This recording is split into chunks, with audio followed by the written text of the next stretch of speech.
네, 오늘 우리가 함께 살펴볼 하나님의 말씀은 요한복음 7장 1절부터 8장 11절까지의 말씀인데요. 여러분들이 아까 다 읽으셨죠? 안 읽으셨으면 읽어야 합니다. 네, 다 읽으셨다고 생각을 하고 7장 1절에서 10절까지만 읽도록 하겠습니다. 제가 한 절, 여러분이 한 절, 그리고 10절은 다 함께 읽도록 하겠습니다. 그 후에 예수께서 갈릴리에서 다니시고 유대에서 다니려 아니하심은 유대인들이 죽이려 함이러라. 그 형제들이 예수께 이르되 당신이 행하는 일을 제자들도 보게 여기를 떠나 유대로 가소서.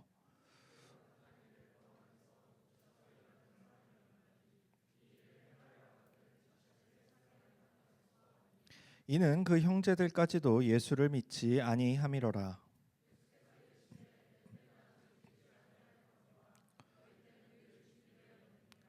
세상이 너희를 미워하지 아니하되 나를 미워하나니 이는 내가 세상의 일들을 악하다고 증언함이라.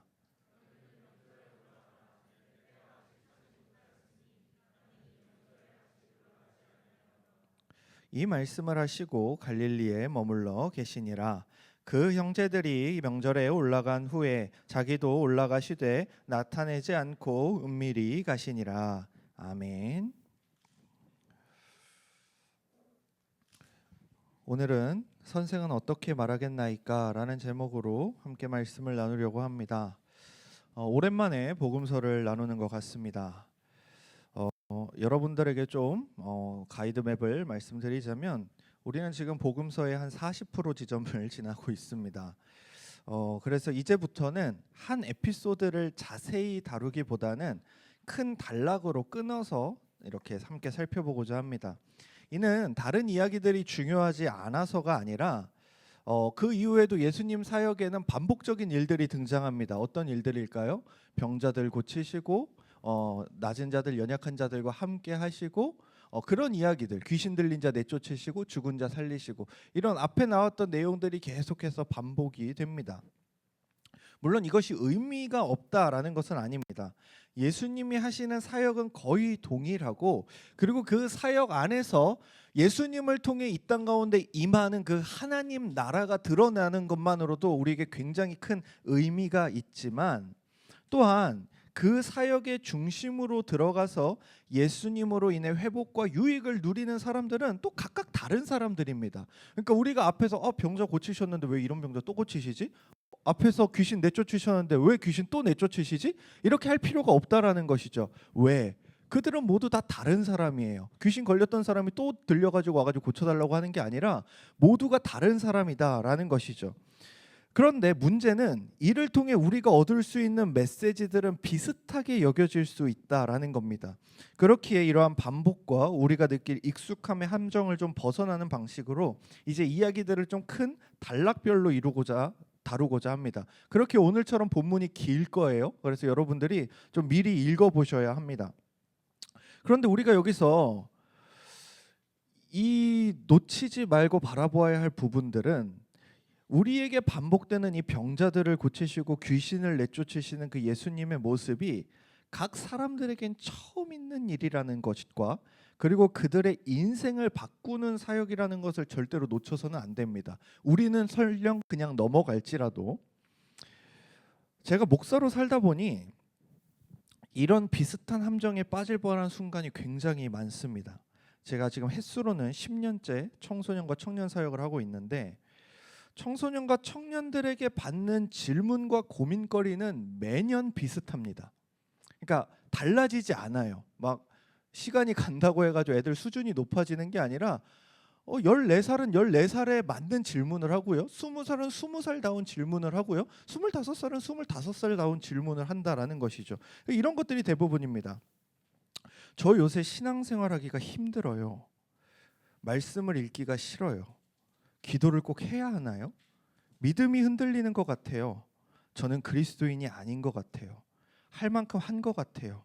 저 내년에는 쉴래요. 이 범주를 벗어나지 않아요. 성경이나 신학에 대한 질문도 비슷합니다.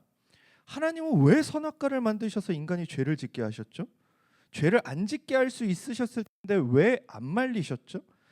왜 하나님은 세상이 이 꼴이 되도록 지켜만 보시죠? 왜 기도했는데 똑같죠?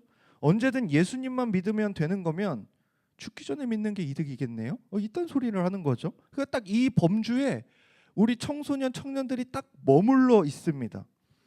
그런데 저한테는 반복적으로 주어지는 이 질문과 고민거리들이 생각해 보니 그 만나는 친구한테는 처음 드는 생각이더라고요. 저는 그런 친구들을 한 해에 한 3, 40명을 만나잖아요. 그렇게 10년을 살았잖아요. 그 질문들 똑같은 대답을 해주는 거죠. 이래서 이래, 이래서 저래. 그러고 나서 얘들이 이렇게 가고 나면 또 다음 애들이 이렇게 오는 거죠. 그리고 똑같은 질문, 그리고 난 또 똑같은 대답. 이래서 이렇고 저래서 저래 이러고 또 넘어가는 거죠. 그런데 이게 제가 100만 번째 하는 대답이라 할지라도 제가 기억해야 됐던 것은 마치 처음 받은 질문처럼 온 마음과 정성을 다해 답을 해야 된다는 사실이었습니다. 또한 답에는 변화가 없을지라도 듣는 대상에 따라서 답이 전해지는 방식에는 지혜가 필요하다는 것을 듣게 된 것이죠. 마치 중학교 선생님이 있다고 가정하자면 그 선생님은 대략 30년간 매년 3, 40명의 사춘기 청소년들을 만나지만 어떤 학생에게는 자신의 인생에 단 한 번 있는 사춘기에 그 선생님을 만나서 나의 혼란스럽고 방황하는 시기를 붙잡아주는 은사가 될 수도 있기에 그 중요성을 부정할 수 없는 겁니다. 성경을 읽으면 놀라운 사실은 우리를 구원하러 이 땅에 오신 예수 그리스도께서는 그렇게 한 사람 한 인생을 찾으시고 돌보시고 품으시고 그렇게 모든 이들에게 각 인생에게 다가가셨기에 우리도 신앙생활을 함에 있어서 만나는 모든 사람들에게 이토록 중요한 청년 시절을 함께하는 동역 관계임을 기억하시면서 서로를 대하시기를 권면하고 또 오늘 청년의 때를 살아가는 여러분의 삶에 찾아오셔서 함께 교제하는 하나님과 만나는 저와 여러분이 되어야겠습니다. 그럼 오늘 본격적으로 본문을 살펴보자면 오늘 말씀은 일단 쉽지가 않습니다. 왜 쉽지 않느냐? 여러분이 거의 모르는 말씀이기 때문에 그렇습니다. 이게 어느 정도 임팩트가 있어야 그 주일학교에서 여러분들이 배우고 올라오는데 이 본문은 아무 임팩트가 없습니다. 그래서 여러분들이 주일학교 때 거의 들어보지 못한 말이에요. 우리한테 임팩트 있으려면 어떻습니까? 죽은 자가 살아나거나 사자굴에 던져져야 우리에겐 임팩트가 있어서 배우기라도 합니다. 아니면 돌멩이 가지고 한 장군을 때려 죽이거나 이 정도 놀라운 일이어야 이건 한번 배워보자 이렇게 되는 것이죠. 왜 이렇게 됐을까? 그런데 오늘 본문 무슨 이야기가 나오죠? 초막절이 돼가지고 명절에 성전에 올라갈 거냐 말 거냐. 그리고 초막절이 끝나가네? 초막절 중요한 날이었네? 이러고 끝나는 겁니다. 그러니 어떻게 되죠? 우리의 기억에 남지 않죠. 그리고 많은 교회 학교에서 어떻게 하죠? 가르치지 않죠. 왜? 이건 별로 임팩트가 없다. 그나마 우리한테 익숙한 말씀은 8장이죠. 가늠한 여인 이야기 부분. 그 부분 외에 7장은 우리가 거의 모르기 때문에 여러분들께서 정신을 좀 바짝 차리고 들으셔야 됩니다. 오늘 우리가 읽은 7장은 무려 53절이나 됩니다. 그리고 8장 11절까지 함께 살펴보는데 길이에 비해서 오늘 본문을 큰 틀에서 바라보면 생각보다 간단하고 명료하게 바라볼 수 있습니다. 오늘 말씀에서 가장 핵심적인 개념은 초막절이라는 개념입니다. 여러분들이 모르죠? 초막절? 6월절까지만 알잖아요. 그래서 우리가 이제 이 초막절에 대해서도 한번 살펴보아야 하는데 이전에 오늘 본문 7장 1절부터 2절 그리고 37절을 통해 왜 이 초막절을 중요하다 하는지 그 힌트를 발견할 수 있습니다. 1, 2절을 제가 읽어드릴게요. 그 후에 예수께서 갈릴리에서 다니시고 유대에서 다니려 아니하심은 유대인들이 죽이려 함이로라. 유대인의 명절인 초막절이 가까운지라. 그리고 37절입니다. 명절 끝날 곧 큰 날에 예수께서 서서 외쳐 이르시되 누구든지 목마르거든 내게로 와서 마시라. 이 명절 끝날 곧 큰 날이 바로 초막절의 그 이야기를 하고 있는 겁니다. 즉 이 이야기에서 계속해서 중심이 되는 것은 초막절이다, 초막절이다, 초막절의 큰 날이다, 초막절의 중요한 날이 왔다. 왜요? 초막절은 8일이나 지속되었거든요. 그래서 이 초막절을 이해해야 됩니다. 이 초막절에 대한 내용 사이에 7장 53절에서 8장 11절에 간음한 여인 이야기가 삽입되어 있습니다. 그리고 다시 8장 12절부터는 초막절에 예수님이 가르치신 두 번째 교훈이 나옵니다. 초막절과 초막절 사이에 이 간음한 여인의 이야기가 껴 있는 것이지요. 그렇기에 우리는 이 초막절에 대해 이해를 해야 되는데, 그에 앞서서 우리가 마태복음에서 칠병이어와 바리새인의 누룩과 베드로의 고백과 변화산 사건, 그리고 하나님의 나라의 백성이 어린아이와 같아야 한다라는 것을 살피기 전에 우리는 요한복음을 살펴보았었습니다. 그리고 이 요한복음을 통해 오병이어와 그 이후에 예수님께서 자신을 생명의 떡이라고 계시하신 말씀을 여러분은 아마 기억하실 겁니다. 기억하셔야 됩니다. 그때 우리는 그 시기에 대해 크게 언급하지 않고 지나갔지만 성경은 오병이어가 어느 시점인지 우리에게 분명히 말하고 있었습니다. 요한복음 6장 4절이죠. 마침 유대인의 명절인 유월절이 가까운지라 라고 말하고 있어요. 6장에서는 유월절이 가깝대요. 그리고 7장에 가니까 뭐가 가깝대요? 초막절이 가깝다고 말하고 있습니다. 그런데 우리는 뭐 그럴 수 있겠지 하지만 사실은 6월절에서 초막절까지는 6개월이 걸립니다. 그러니까 반년이 지난 거죠. 그 6개월간 우리는 예수님의 행적들을 다른 복음서들을 통해 살펴보고 지금 온 겁니다. 그래서 우리는 그 6월절 이후에 여러 행적들 보고 7장이 돼서 초막절을 다루고 있는데, 그럼 요한은 그 6개월 행적은 다 어디다 갖다 버리고 지금 이렇게 말하고 있는 것인가? 요한이 말하고자 하는 중요성이 담겨 있는 겁니다. 무엇이냐면 6월절이 중요한 만큼 초막절이 중요하다. 그리고 이 초막절이 존재하기 위해서는 6월절이 있어야 한다라는 것들을 함께 말하고 있는 것이지요. 그렇기에 이 유월절과 초막절은 유대인의 명절 중에서도 아주 큰 명절에 속했습니다. 우리로 따지자면 설날과 추석 정도라고 보시면 돼요. 유월절은 여러분이 아시다시피 애굽의 모든 장자가 하나님의 심판으로 죽을 때 이스라엘 백성은 문설주에 양의 피를 바름으로 죽음이 넘어갔던 사건입니다. 넘어간다 해서 유월이죠. 즉 하나님의 구원의 은혜를 기억하는 날이었습니다. 또한 우리의 후손들을 끊이지 않게 해주신 하나님께 감사하는 날이었죠. 그리고 초막절은 이스라엘이 광야에서 임시적인 초막에 거주했던 때를 기념하는 명절이었습니다. 간단하게 말하자면 광야 생활을 기념하는 명절이었습니다.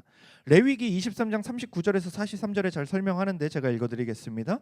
너희가 토지 소산 거두기를 마치거든 일곱째 날 15날부터 이레 동안 여호와의 절기를 지키되 첫날에도 안식하고 여덟째 날에도 안식할 것이요 첫날에는 너희가 아름다운 나무 실과와 종려가지 나무와 무성한 나무가지와 시내 버들을 취하여 너희 하나님 여호와 앞에서 이레 동안 즐거워할 것이라. 너희는 매년 이레 동안 여호와께 이 절기를 지킬지니 너희 대대의 영원한 규례라. 너희는 일곱째 달의 일을 지킬지니라. 너희는 이레 동안 초막에 거주하되 이스라엘에서 난 자는 다 초막에 거주할지니 이는 내가 이스라엘 자손을 애굽 땅에서 인도하여 내던 때에 초막에 거주하게 한 줄을 너희 대대로 알게 함이라.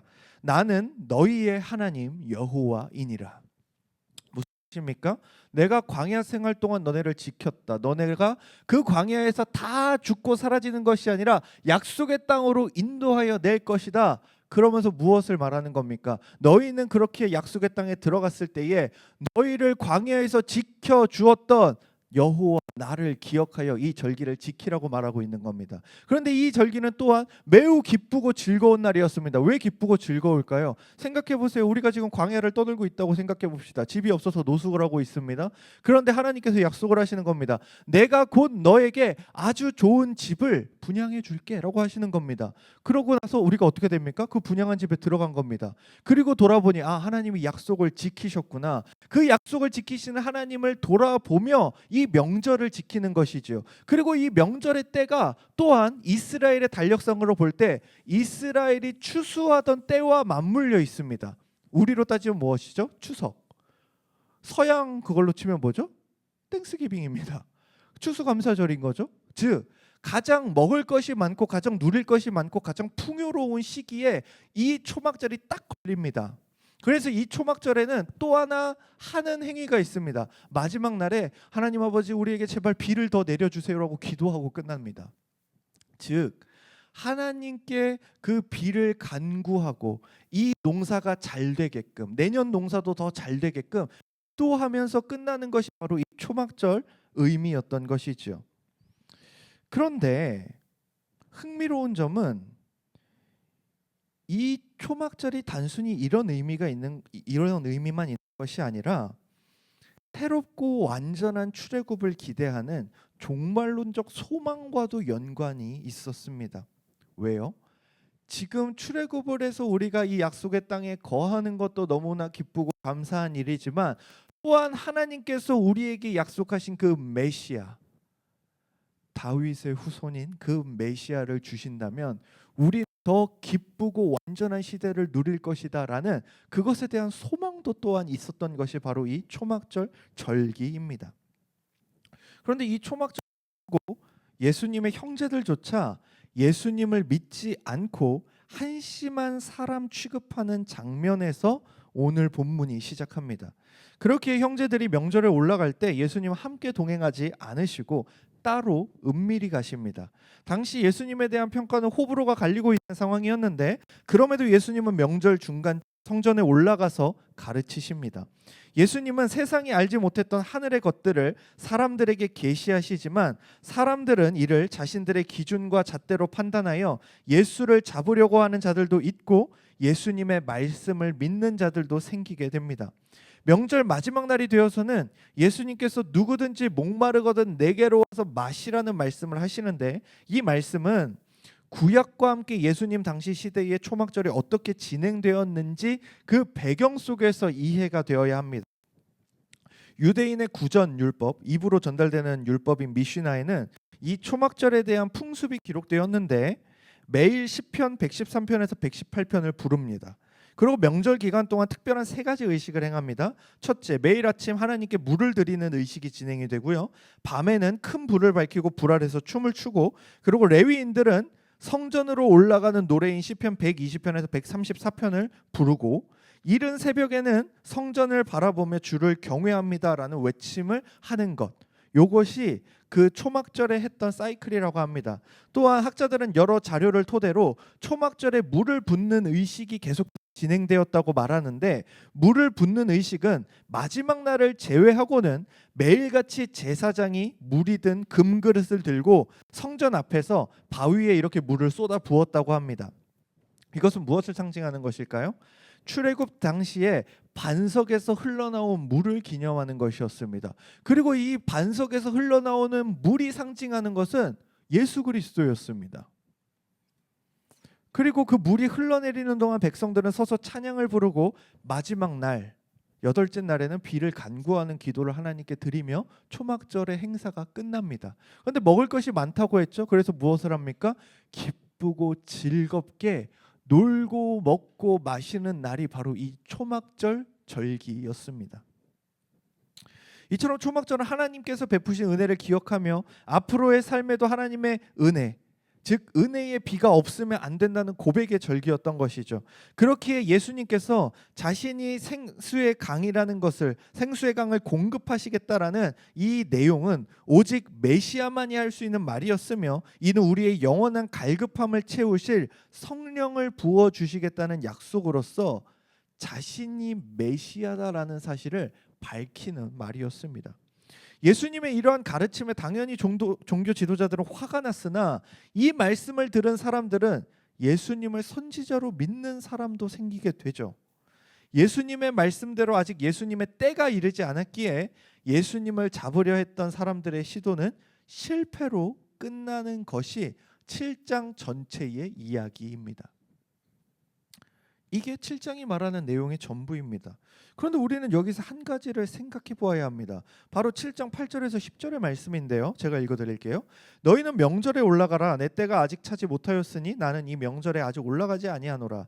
이 말씀을 하시고 갈릴리에 머물러 계시니라. 그 형제들이 명절에 올라간 후에도 자기도 올라가시되 나타내지 않고 은밀히 가시니라. 이거 여러분이 제대로만 읽었다면 좀 이상한 데를 느꼈어야 됩니다. 왜 이상할까요? 이것만 읽으면 지금 예수님이 거짓말하고 있는 것처럼 보입니다. 뭐죠? 형제들에게 나 이번 명절에 안 올라갈 거야. 너네 올라가. 이래놓고서 형제들 가니까 어떻게 합니까? 따로 짐 챙겨서 가시는 겁니다. 왜 이러실까? 드디어 형제들과 손절하신 것일까요? 아니면 같이 걷기 싫었던 걸까요? 왜 그랬던 걸까요? 우리가 이것에 대한 답을 찾아야 되는 겁니다. 이 말씀을 읽으면 뭐지? 라는 생각이 들지만 우리가 지금까지 함께 살펴본 초막절에 관한 내용들을 제가 괜히 말한 게 아니에요. 순서를 바꿔가면서까지 이 초막절에 대해서 여러분들한테 괜히 말씀드린 게 아닙니다. 이 초막절에 관한 내용을 기억한다면 우리는 지금 이 말씀을 이해할 수 있는 힌트를 얻은 것입니다. 초막절은 이미 베풀어진 은혜에 감사하고 추수의 기쁨에 참여하고 이를 통해 종말의 소망을 바라며 앞으로 우리에게 필요한 모든 것을 주실 하나님을 기념하는 날이라고 말씀을 드렸죠. 바로 그런 초막절의 시작에 형제들이 불신하고 있는 예수님의 모습이 등장했던 것을 여러분은 기억하셔야 됩니다. 초막절은 그런 날인데, 그렇게 기쁜 날인데, 즐거운 날인데, 충만한 날인데, 은혜를 기념하는 날인데, 기쁘고 즐거워하고 춤을 추는 날인데 형제들은 예수님을 불신하는 장면 속에서 오늘의 말씀이 시작이 됩니다.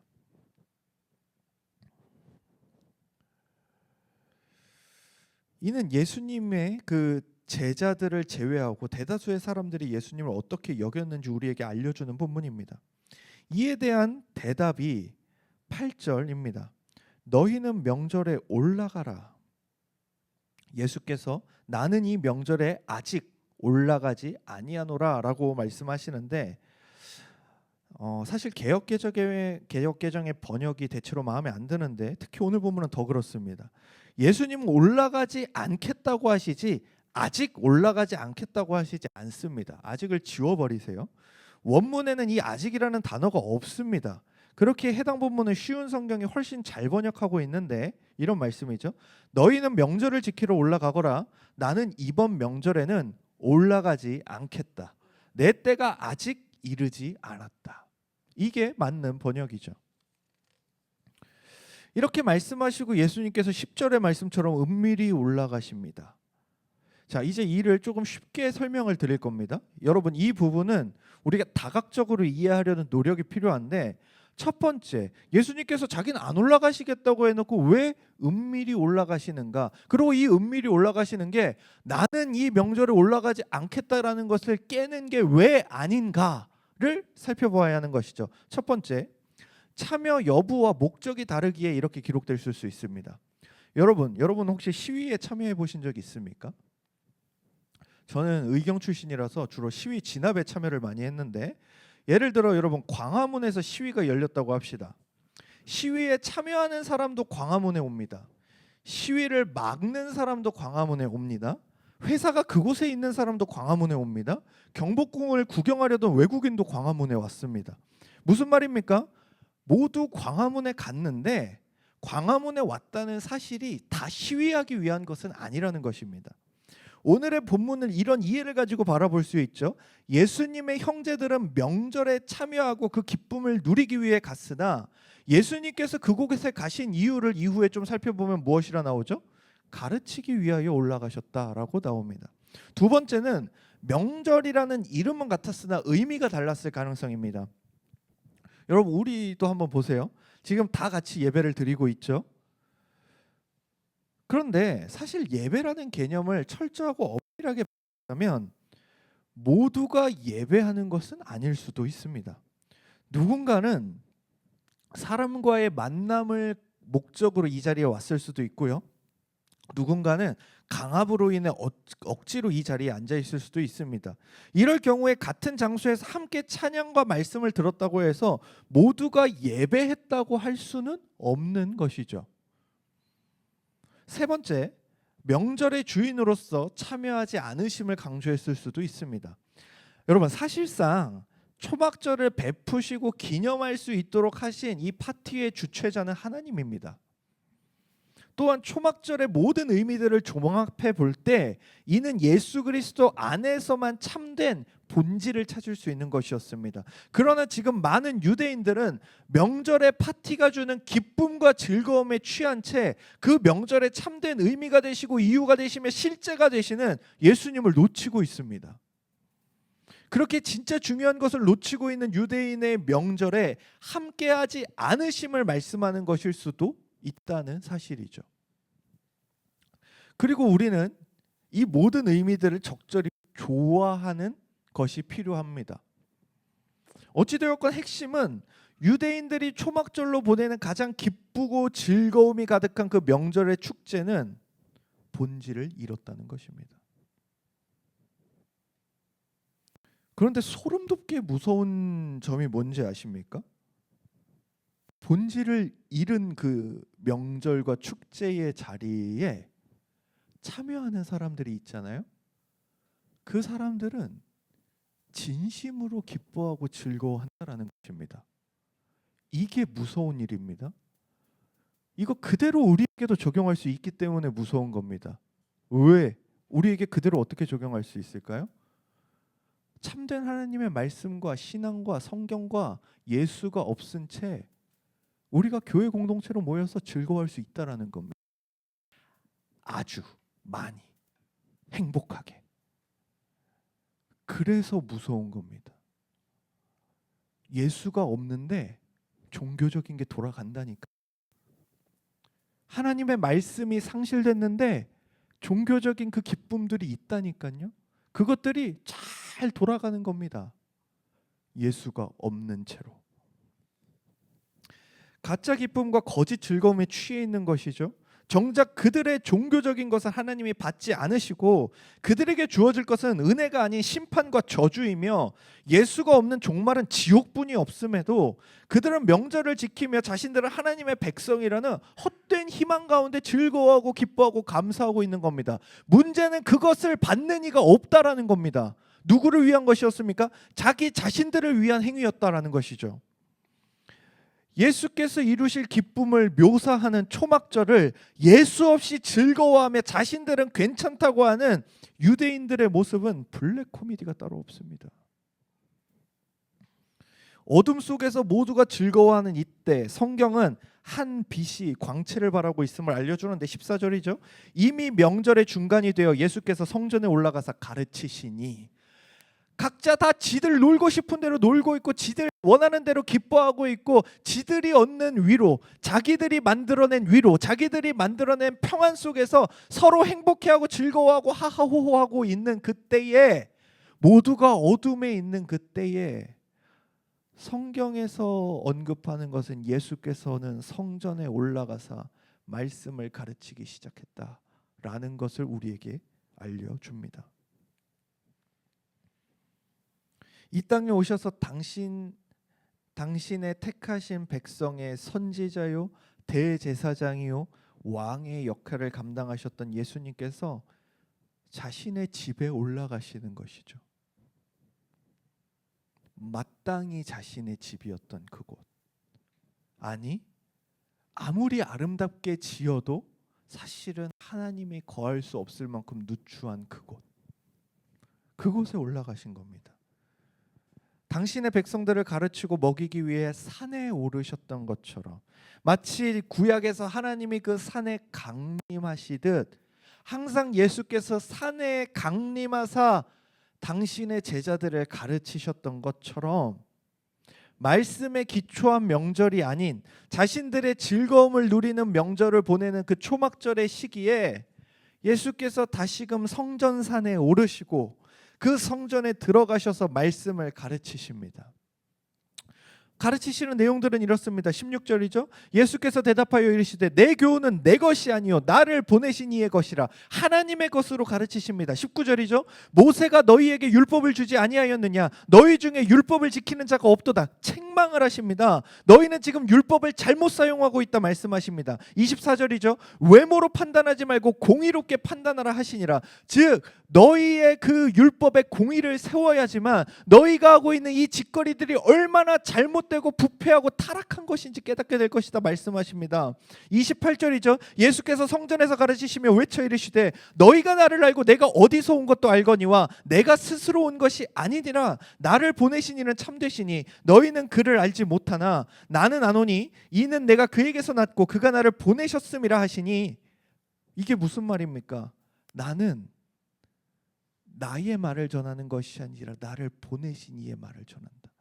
너희는 너희가 만들어낸 그 축제의 기쁨과 너희가 만들어낸 위로와 너희가 만들어낸 기쁨과 너희가 만들어낸 그것들로 즐기고 있고 너희가 만들어낸 그것들을 말하고 있고 너희가 만들어낸 그것들을 가르치고 있지만 나는 하늘의 것을 가르친다. 나는 하늘의 기쁨을 너희에게 주려고 왔다.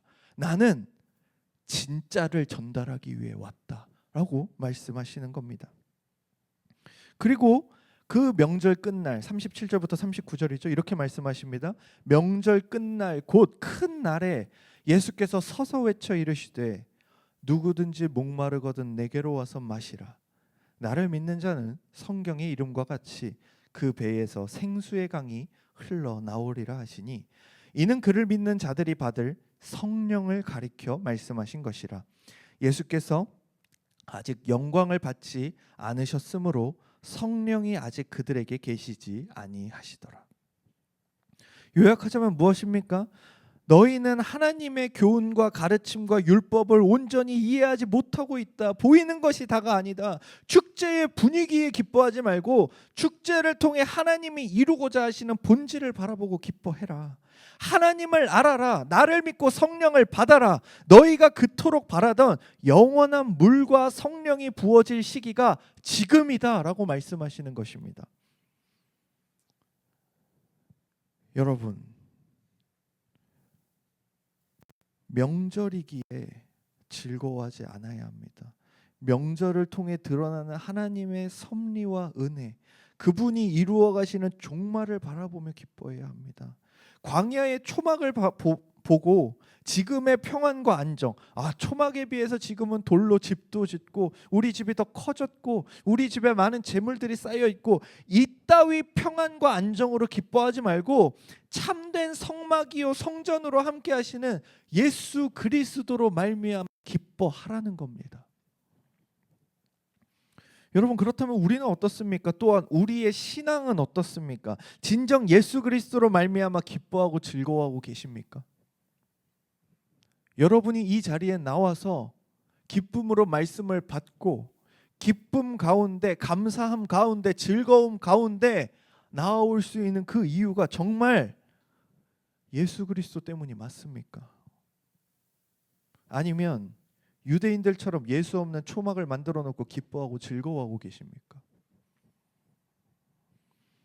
요즘 교회가 경계해야 할 가장 큰 문제가 있다면 언제부터 교회가 자꾸 멋있어 보이고자 하는 데 집중한다는 점입니다. 미디어에 노출되는 많은 설교자들의 복장은 무슨 쇼미더머니에 나오는 래퍼들의 복장이 되었고 그들의 설교는 감정을 자극하고 도전은 주지만 성경의 본문들을 해석해내지 않습니다. 집회단체, 찬양팀, 신앙 공동체들은 예배의 본질보다는 화려하고 세련돼 보이는 것, 그리고 본인들 간에 있는 멤버십에 치중하기 시작합니다. 또 우리는 어떻습니까? 여러 연약한 지체가 공존하는 교회보다는 나와 말이 통하고 나를 돕고 나를 채워줄 수 있는 선교단체 같은 거 더 선호하지 않습니까? 아니면 열심 있는 자들만 모인 공동체를 더 가치 있게 여기지 않습니까? 그것이 우리가 성경을, 즉 하나님의 말씀을 떠났다는 증거입니다. 참된 성경이 말하는 공동체에 대해 생각하지 않고 나의 만족과 유익을 위한 공동체를 선호하고 그것 기뻐하고 즐거워하며 그것으로 만족하고 계시지는 않습니까? 내가 열심히 하는 것 같고 많은 유익한 대화와 기쁨이 있으니 이것이 옳다는 편견과 기만에 빠져 계시지는 않습니까? 만약 그렇다면 그건 신앙생활이 아닙니다. 정확한 표현이 있죠. 종교생활입니다. 참된 신앙은 성경이 말하는 유일한 공동체, 즉 하나님이 아버지 되신다면 모든 성도의 어머니가 되는 교회에서만 가능합니다. 다른 어떤 것도 교회를 넘어서거나 그것을 넘어서서 주어진 적이 없습니다. 우리는 이곳에서 연약한 자들, 나를 힘들게 하는 자들, 말이 안 통하는 자들, 교만한 자들, 그런 자들과 부딪히며 정금과 같이 단련되어야 합니다. 그 안에서 하나님의 은혜를 구하고 그 속에서 하나님의 뜻을 발견하며 성장해야 하는 것이죠. 그리고 이를 더 잘 감당하기 위해 신앙의 공동체들은 부가적으로 마치 부속품처럼 교회를 위해 존재해야 하는 것입니다. 주객이 바뀌어서는 안 됩니다. 저는 꽤 많은 단체에 속해 있었고 지금도 속해 있습니다. 신학생으로 섬길 때는 브릿지 임팩트라고 해서 청소년 캠프를 여는 단체에 속해 있었고요. 그리고 또 책을 쓰는 교리학교라는 단체에 속해 있었습니다. 그리고 최근에는 또 하나의 기독교 교육과 관련된 연구소를 고민하고 있죠. 그런데 그것을 할 때, 그리고 제가 또 목회자로서 일산에 있는 그 목회자 아카데미라는 곳에 2주에 한 번씩 월요일마다 가가지고 함께 교제하는 시간을 갖습니다. 여러분 근데 생각해 보면 그분들이랑은 말이 잘 통해요. 다 목사고 교수거든요. 그래서 막 신학적인 대화하면 즐겁습니다. 막 지식이 차는 것 같습니다. 그래 이게 대화지 싶습니다. 그런데 내가 여기 오면 어떤 질문 듣는다고요? 왜 선악과 만드셨어? 이따위 질문 듣는다고. 근데 왜 그 말 통하는 사람들끼리 모여 있지 않은 걸까요? 분명히 아는 겁니다. 이거는 교회를 섬기기 위한 단체이고 모임이지 교회를 넘어서서 우리가 기쁘고 즐겁기 위한 모임이 아니라는 것. 그 분명한 선을 그어 놓는 것입니다. 그렇게 여러분 만약에 제가 섬기는 어떤 단체 아니면 여러분들이 섬기는 어떤 그런 모임과 단체들이 교회보다 우선시되고 교회를 깔보고 교회를 무시하게 된다면 여러분의 신앙은 성경적이지 않은 것이라는 아주 분명한 반증입니다. 하나님은 공동체를 그렇게 부르시지 않습니다. 말씀 서두에 반복적인 질문과 고민, 공통적인 시기가 있음을 말씀드렸죠. 신앙의 길도 비슷합니다. 여러분 그런 질문을 하는 청년들 한두 명이었겠습니까? 뭐 원데이 투데이였겠습니까? 그러나 우리가 함께하는 지금 이 시간 여러분들이 인생에 처음 겪는 그 신앙의 시기들 어떤 시기요? 무언가 말 통하는 사람들끼리 모여서 신앙 얘기하는 게 더 좋은 것 같고 그런 집회 가가지고 더 큰 은혜를 받는 것 같고 그런 시기 지금 청년의 시기입니다. 그렇게 이해하고 바라보는 것이죠. 그렇게 여러분 앞에서 웃기도 하고 착한 눈으로 보는 겁니다. 그렇지 않으면 어떻게 될까요? 저거 또 저러네 이거 아니겠습니까? 그런데 이해하는 거죠. 왜? 그럴 시기를 지나고 있으니까. 그걸 즐거워할 만한 시기니까. 그런데 뭘 하는 겁니까? 거기서 더 엇나가진 않도록 가이드라인을 제시하는 겁니다. 무엇으로요? 성경으로요. 저거 지가 교회에서 가르친다고 저러는 거 아니야? 그렇지 않아요. 교회 말고도 속해 있는 단체는 너무나도 많습니다. 그러나 분명한 것은 그 모든 것들이 교회를 위한 것이 되어야 한다라는 것. 그것이 성경의 가르침이죠. 예수님은 주객이 바뀌어 버린 초막절에 대한 하나님의 말씀을 다시금 백성들에게 가르치십니다. 이런 초막절의 첫 가르침과 두 번째 가르침 사이에 가늠한 여인의 이야기가 등장한다고 말씀드렸죠. 이 이야기 전체에는 괄호가 쳐져 있습니다. 여러분 성경에 쳐져 있을 거예요. 안 쳐져 있으면 안 좋은 성경입니다. 바꾸세요. 그러니까 이 괄호가 쳐져 있다라는 것은 무엇이죠? 이 내용이 없는 초기 사본들이 많다라는 겁니다. 즉 성경은 원본은 남아있지 않아요. 사본들만 엄청나게 많이 남아있는데 그 사본들 중에서 어떤 사본에는 이 말씀이 있고 어떤 사본에는 없기 때문에 괄호를 쳐놓은 겁니다. 그런데 조금 더 딥한 내용을 말씀드리자면은 대부분의 중요한 초기 사본에는 대체로 이 이야기가 거의 없습니다. 그렇기에 괄호가 크게 쳐져 있는 거죠. 그렇다고 해서 이 이야기가 불필요하다거나 덜 중요하다는 의미는 아닙니다. 오히려 초막절에 예수님이 가르치신 그 내용들을 생각하며 말씀과 율법의 참된 의미를 시각적으로 보여주는 아주 귀중한 말씀이 이 8장의 말씀입니다. 초막절에 예수님의 가르침과 대화의 말미에 사람들은 집으로 돌아가고 예수님은 감람산으로 가셨다는 53절과 1절의 말씀이 주의로 환기시키고 다시 2절에 성전에서 가르치시는 예수님의 모습이 등장합니다. 그리고 이 말씀의 내용은 이렇습니다. 예수님이 성전에서 백성들을 가르치고 계실 때 갑자기 주변이 시끄러워지죠. 웅성거리는 소리와 함께 한 여인이 서기관들과 바리새인에 의해서 이렇게 질질질질질 끌려 나오고 있는 겁니다. 그리고 예수님 말씀을 성전에 나왔던 자들이 이렇게 듣고 있다가 그 광경을 보게 됐겠죠. 그 수많은 사람들 사이로 이 음행을 저지른 여인이 끌려와 중간에 딱 서게 됩니다. 음행 중 탄로가 났기에 아마 옷을 제대로 입고 있지 못했을 겁니다. 가늠하는 장면 딱 발견해놓고 자, 옷 입으세요. 이럴 만한 시대가 아니에요. 인권이 없는 시대예요. 그냥 가늠하다 걸렸으면 그냥 벌거벗은 채로 질질 끌고 왔을 겁니다. 머리채를 끌고 왔겠죠. 그러나서 철퍼덕 엎어져 있는 겁니다. 부끄럽고 수치스러운 모습 그대로 모든 사람들 앞에 세워진 것이죠. 그런데 놀랍게도 혼자 음행하진 않았을 거 아니에요. 함께 음행했을 남자는 보이질 않습니다. 오직 그녀만 수치의 자리에 있죠. 이제 그녀에게 남은 것은 종교재판당해서 죽는 것밖에는 없습니다. 그래서 자신을 끌고 나온 사람들이 뭐라고 합니까? 하나님께서 주신 율법에 따라 처하자 이러면 끝입니다. 그런데 갑자기 어떻게 하죠? 성전에 계시던 예수님께 나와서 묻습니다. 당신의 처분에 맡기겠습니다. 분위기가 격해지죠. 서기관과 바리새인들이 말을 이어가죠. 모세는 이런 자를 돌로 쳐 죽이라고 우리에게 명령하였는데 선생님, 당신은 뭐라고 말씀하시겠습니까? 라고 묻는 겁니다. 모세가 이렇게 얘기했다라고 말하는 건 뭐죠? 너 어디 모세랑 척 져봐 이겁니다. 너 어디 모세랑 다른 의견 있으면 한번 얘기해봐 이겁니다. 왜? 모세의 율법을 무시하면 그 사람도 죽어야 되거든요. 조용히 예수님의 대답을 기다리고 있는데 예수님이 뭐 하십니까? 갑자기 바닥에 쭈그리 앉아서 손바닥으로 무언가 적고 계십니다. 이상한 광경이죠. 정확히 무엇을 적으셨는지 성경이 말하지 않아요.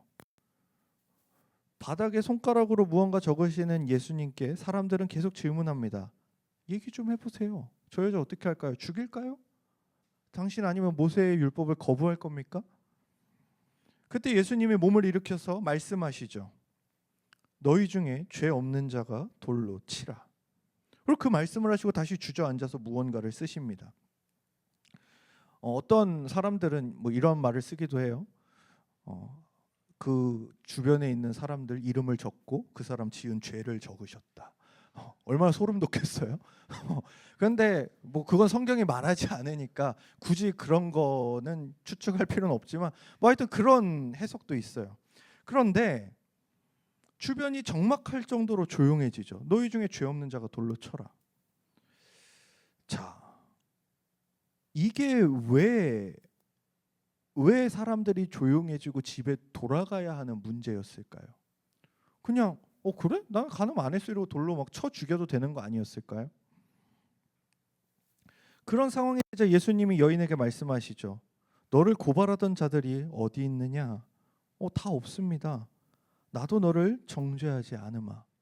그러니 가서 다시는 죄를 짓지 말렴 말씀하십니다. 이 말씀은 예수님께서 이 세상에 오셨을 당시에 하나님의 백성의 의식을 가지고 살아가던 자들의 삶이 어떠했는지 아주 명백히 우리에게 보여주고 있습니다. 여러분, 초막절을 잊으시면 안 돼요. 초막절의 배경 속에서 이 본문을 읽으셔야 합니다. 그들이 어땠죠? 하나님의 백성으로서 예수 없이도 기쁨을 막 누리고 있었죠. 그리고 그 율법이 적용되는 상황 속에서는 어떻게 하죠? 칼같이 죽이는 것으로 사용하고 있습니다. 그리고 이 율법은 또한 공정치 못하게 시행되고 있습니다. 율법은 간음한 남자와 여자 모두를 죽이라고 하는데 여기서는 여자만 등장하죠. 그런데 예수님께서는 하나님의 율법을 가지고 서로를 정죄하고 죽이고 상하게 하는 일밖에 할 줄 모르던 그 백성들에게 한마디 하십니다. 너희 중에 죄 없는 자가 먼저 돌로 쳐라. 그 말씀 한마디에 율법을 악용하는 자들의 모든 것이 무너집니다. 죄가 없다? 무죄하다? 만약에 그 돌을 들어가지고 치는 구순과 어떻게 되는 줄 아십니까? 자신들이 예수님께 걸려고 했던 그 외통수, 어디 모세 율법을 어겨봐라 했던 그 외통수에 본인들이 걸리는 겁니다. 왜 그러냐면 죄를 사하는 방법으로 하나님께서 제사 제도를 주셨는데 스스로 죄가 없다, 무죄하다라고 하면 그 제사 제도를 주신 하나님의 말씀과 그 율법을 무시하는 것이 되기 때문입니다. 이거죠. 체크메이트 했는데 그 다음 턴에 어떻게 됩니까? 내가 체크메이트 당한 겁니다. 죽겠는데? 이러면서 어떻게 합니까? 더 이상 할 대답 없으니 돌아가는 겁니다. 해산하는 겁니다. 그렇게 결국 자신 역시 죄인이라는 사실을 그 자리에서 인정하고 돌아갈 수밖에 없는 것이죠. 어떤 자리에서? 다른 이가 죄인이기에 나는 저 인간을 돌로 쳐 죽여야겠다라고 모였던 그 자리에서 자신도 죄인이라는 것을 인정하고 돌아가게 하시는 겁니다. 그리고 우리는 알고 있죠. 정말 죄가 없으셔서 죄인을 정죄할 수 있는 분은 예수님이라는 사실을.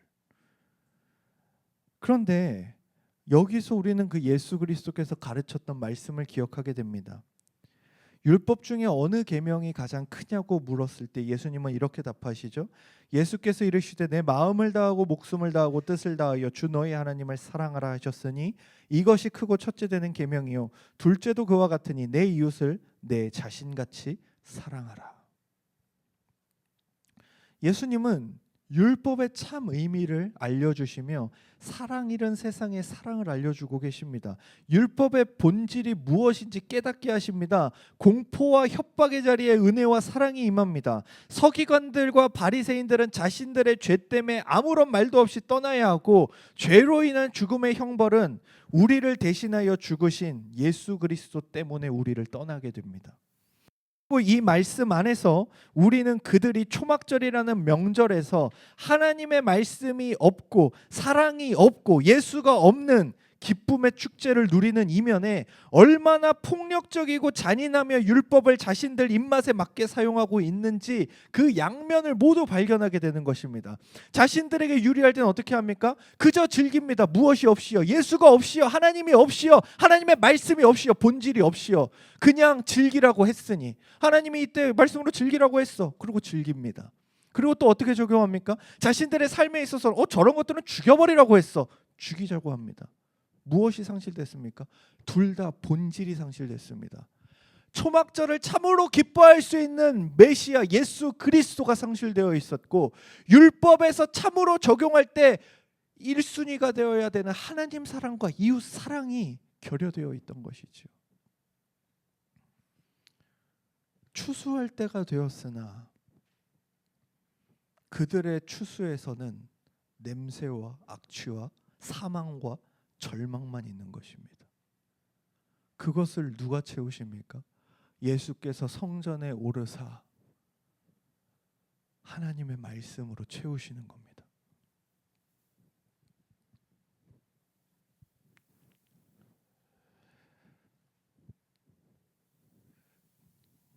그들은 끊임없이 자신들을 가식과 가면으로 가리며 자신들이 믿는 것에 생명이 없음을 감추고 스스로를 기만했습니다. 그러나 예수께서는 본질이 사라진 초막절의 축제 기간에 하나님의 말씀을 가르치셨으며 심판과 분노만이 가득한 율법의 자리에 사랑을 심으셨습니다. 그리고 우리는 이 말씀을 통해 바라봐야 할 것이 있습니다. 우리에게도 예수가 사라진다면, 우리도 예수 없이 신앙생활을 한다면 동일한 짓을 할 겁니다. 종교 생활에 있어서는 무엇을 취할까요? 기쁘고 즐거운 것들만, 내가 원하는 것들만 취하려 할 것입니다. 그리고 그 율법과 하나님의 말씀의 적용에 있어서는요, 사랑 없이 다른 이들을 정죄하고 비난하고 비판하는 일들에만 또한 이것을 사용할 것입니다. 이것이 두려운 것입니다. 이 모든 것들을 해결하는 길은 무엇입니까? 예수가 우리 안에 있어야 하는 겁니다. 바울이 괜히 내가 죽고 내 안에 예수가 산다라는 말을 하는 게 아닙니다. 바울 안에 예수가 없었을 때 어떻게 했습니까? 스데반 집사를 죽이는 자리에서 증인이 되었던 자고 다메섹 도상에 예수를 믿는 자들을 잡아 죽이러 가던 자가 바울이었습니다. 초막절과 이 가늠한 여인 에피소드에 나타나는 그 동일한 유대인의 모습을 그대로 가진 게 바울이었다고요. 그 바울도 무엇이 채워지니까 바뀝니까? 예수가 채워지니까, 예수를 만나니까, 예수로 말미암아 살아가니까 바뀌는 겁니다. 말씀을 맺겠습니다. 여러분, 우리가 믿음, 예수를 믿음으로 말미암아 신앙생활하는 것은 무슨 놀이동산 입장 티켓이 아닙니다. 아, 이제 예수 믿었으니 내 맘대로 살고 막 살아야지? 어차피 구원받는 거 아닌가? 진짜 어떻게 해야 되죠? 그러기 위해서 우리를 부르신 게 아닌데, 오히려 성경이 말하는 것처럼 믿음 안에서 이루어지는 신앙생활은 군대와 같습니다. 지키고 따라야 할 규칙과 규범이 있고 공동체로서 존재해야 합니다. 그렇게 우리는 왕의 명령에 순종해야 하는 것이죠. 디모데후서 2장 3절에서 6절입니다. 너는 그리스도 예수의 좋은 병사로 나와 함께 고난을 받으라. 병사로 복무하는 자는 자기 생활에 얽매이는 자가 하나도 없나니 이는 병사로 모집한 자를 기쁘게 하려 함이라. 경기하는 자가 법대로 경기하지 않으면 승리자의 관을 얻지 못할 것이며 수고하는 농부가 곡식을 먼저 받는 것이 마땅하니라. 무엇입니까? 신앙생활과 믿음에 정해진 규범과 규칙이 있다라는 것입니다. 여러분 마음대로 하지 말라는 겁니다. 내가 기쁜 대로 하지 말라는 겁니다. 내가 대충 이러면 신앙이 성장할 것 같은데, 아니요. 성경이 말하는 방식으로만 성장할 수 있습니다. 그렇지 않으면 어떻게 되죠? 그저 여러분은 예수 없는 초막절을 즐기는 사람들이 될 거며 사랑 없는 율법을 시행하는 자들이 될 것입니다. 우리는 나의 기쁨과 즐거움을 위해, 거짓을 즐거워하기 위해 부름받은 것이 아닌 하나님의 군사로서 부름을 받았습니다. 여러분, 명령에 순종하십시오. 그 명령이 담긴 하나님의 말씀대로 살아가십시오. 그 말씀이 담긴 성경을 읽으십시오. 사람들은 예수 그리스도를 시험하기 위하여 물어봤죠. 선생은 어떻게 말하겠나이까? 그들은 이 예수 그리스도를 시험하기 위해 이 질문을 했으나 사실 이 질문은 아주 옳습니다. 왜 그렇죠? 그 질문으로 말미암아 자신들이 잘못되었다는 사실을 깨닫게 되는 질문이었거든요. 우리도 마찬가지입니다. 우리의 인생 가운데, 여러분의 신앙생활 가운데, 여러분의 모든 삶의 여정 가운데 여러분들이 항상 물어야 할 것은 무엇입니까? 선생님, 어떻게 말하실 겁니까?